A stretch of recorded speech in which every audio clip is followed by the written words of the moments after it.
Please, don't hurt me. Why should I spare you? I beg you, have mercy! No. Marinma giggled.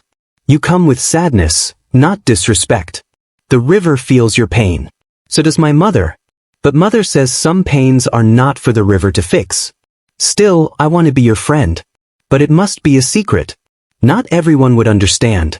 Whenever you come here, sing this song. Marinma Plus leaned forward and began to hum a sweet, haunting melody. Amara listened, her heart swelling with a strange warmth. Sing this when you are sad or when you are here and want me to come out. We can talk. We can play. You won't be alone. Tears gathered in Amara's eyes again, but this time they were not born of sorrow. Thank you, Marinma. Marinma's eyes twinkled as she flicked her tail, sending gentle ripples across the water. I'll be here waiting for your song. And with that, she dove gracefully into the river, her laughter echoing as her form disappeared beneath the glistening surface. Amara sat still, staring at the spot where her new friend had vanished. The weight on her chest felt lighter. The river felt safe to her for the first time. Slowly she filled her pot. As she walked back to the village, she softly hummed Marinma's song, her voice blending with the river's melody. For the first time in a long time, her steps felt less heavy. And from that day, everything changed for Amara. Her wicked stepmother continued to send her to the river at the forbidden hour of the day, hoping that something bad would happen to her. With every visit, Amara would sit by the bank, lower her pot gently, and sing the song her friend had taught her. The river would shimmer in response, and from its depths, Marinma would emerge, her face bright with joy. Sometimes they simply talked. Marinma told Amara stories of the river, tales of the ancient spirits, of the fishes that sang under the full moon, of turtles that could speak and crabs that played hide and seek. Amara in return shared her own stories, simple things, memories of her mother, of how she used to climb the mango tree to pluck flutes, of how her father once carved her a tiny wooden flute. For those moments, she was no longer the poor girl with a wicked stepmother. She was just Amara, a girl with a special friend. And oh, how they laughed. The more they met, the more Amara's heart healed. But life outside the river remained harsh. Neka's cruelty did not waver. She noticed how Amara no longer returned from the river looking defeated. This irritated her deeply. Maybe you have found a lover in that river. Neka sneered one afternoon. Don't worry. You'll soon see what good it brings you. But Amara said nothing. She didn't need to explain herself. She had her secret. And her secret made her stronger. She had grown used to her secret world with Marinma. Their meetings were no longer filled with tears, but with joy. They sang, they played, they shared dreams. Then one afternoon when Amara arrived and sang their song, the river remained still for longer than usual. For a moment, fear gripped her heart. Had Marinma abandoned her? Then slowly the water rippled. Marinma emerged, but she did not smile like she used to. Her beautiful face was somber. Her bright eyes clouded with sadness. Her shells did not chime with their usual playfulness. Her tail moved sluggishly beneath the surface. Amara's heart sank. What's wrong? She asked softly, kneeling by the bank. Marinma, why are you sad? For a moment, Marinma did not speak. The river whispered around her as if mourning with her. Amara, she began slowly. Today is the last time we will see each other. The words hit Amara like a thunderclap. No, don't say that, she stammered, her throat tightening. But, have I done something wrong? Marinma's lips curved into a sad smile. No, my dearest friend, you've done nothing wrong. This is simply the way of my people.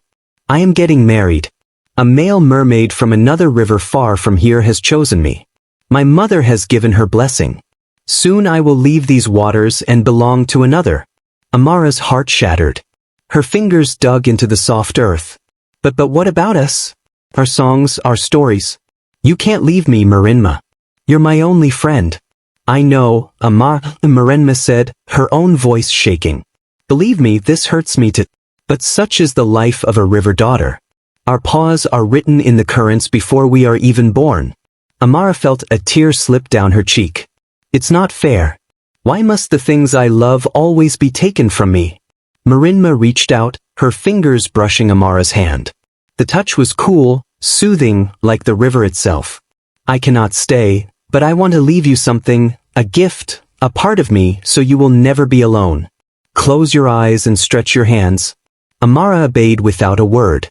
Marinma stretched her hand and passed some powers in form of a golden light to Amara. Then she asked her to open her eyes. You have just received the power to heal wounds of the body and of the heart. You will be able to heal all manner of sicknesses and diseases. Whenever someone is in pain, your touch will bring comfort. And I will never forget you, Amara. The girl who sang to the river. The girl who made even a mermaid believe in friendship. For a long moment, they sat in silence, staring at each other, etching every detail into memory. Then slowly, Marinma began to sink back into the water. Goodbye, my friend. Goodbye, Marinma. Amara replied sadly. As the last ripple faded, she sat by the riverbank and began to cry. I will miss you, my dear friend, she whispered gently.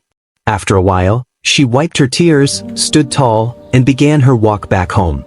3 days later, Amara was in the market running an errand for her stepmother when a loud, desperate wail tore through the hum of market life. Somebody help me.